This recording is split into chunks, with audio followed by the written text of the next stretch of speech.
Do we need to be a perfect Christian?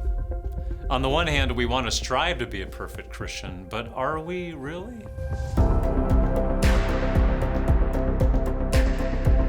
Thanks for joining me. If you like this video, please feel free to like it or subscribe to our YouTube channel. And of course, join us for worship on Sunday mornings at either 9 or 10:30 Central Time on our YouTube channel. Do I need to be a perfect Christian?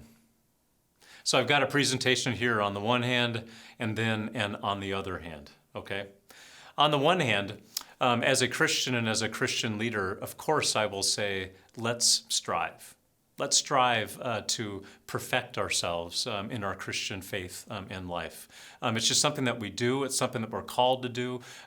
It is a lifelong journey of learning, growing, deepening, and widening. And so that's something that we do. We have in our culture this practice makes perfect. We have in our culture this desire to be successful and to succeed and working hard and improving ourselves, advancing ourselves. And so it fits really well in our faith life in addition to what we do at school or at work in our careers or what have you. So I would be a kind of a poor Christian and a poor Christian leader too if I didn't say yes, it's important to become a good Christian or even a perfect Christian, because that's what we strive to be.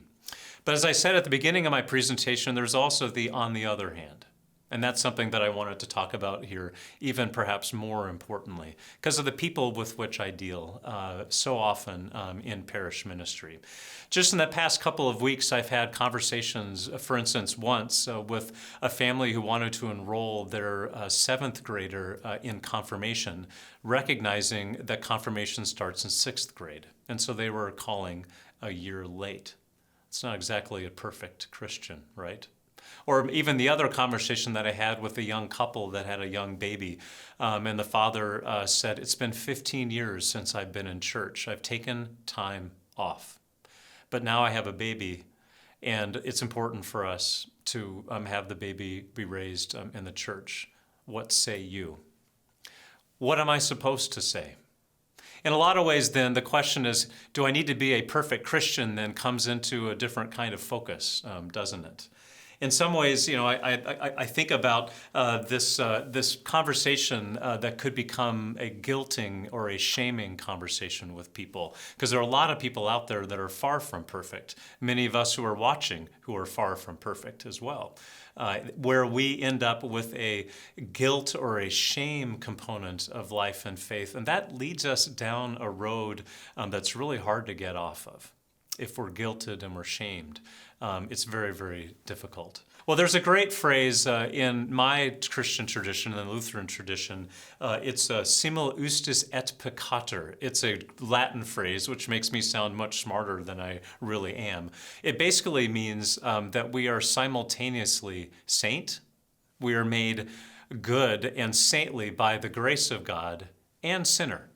That we are bound to not fully live up to or achieve the standards that we look to be about, that we're simultaneously saint and sinner at the same time. It's a bit like how is faith a stick, like getting hit by a stick so that we go somewhere, or a carrot where there is a juicy morsel at the end. That's part of the process of going about the process of learning and growing.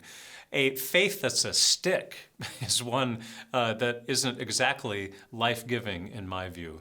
Faith that's a carrot, that there's something out there that's worth achieving and seeing and understanding even more deeply, that's what we're talking about. I think about the ministry of Jesus also in all of these circumstances. When Jesus says, when he was talking about in a parable in John chapter 8, about care of the vineyard and the Son of Man who comes to work in the vineyard. And this great phrase, if the Son of Man makes you free, you are free indeed. If God makes us free, we are free. We don't necessarily then need to worry about being a perfect Christian. How about just a Christian? Because God is the one who says, I make you free because I love you and I forgive you. It doesn't have to do with what I do or achieve, but God chooses to accompany me, to be with me, to journey with me, to forgive me and love me, even if I'm not perfect. And in a way, Jesus is the perfecter of faith. And I'm the one who's just along for the ride, catching these little morsels along the way. So I give thanks for that phrase, I am free in Jesus, to be not worry about those other things about being perfect. Instead, I can just be me, faithful me. Thanks for joining me.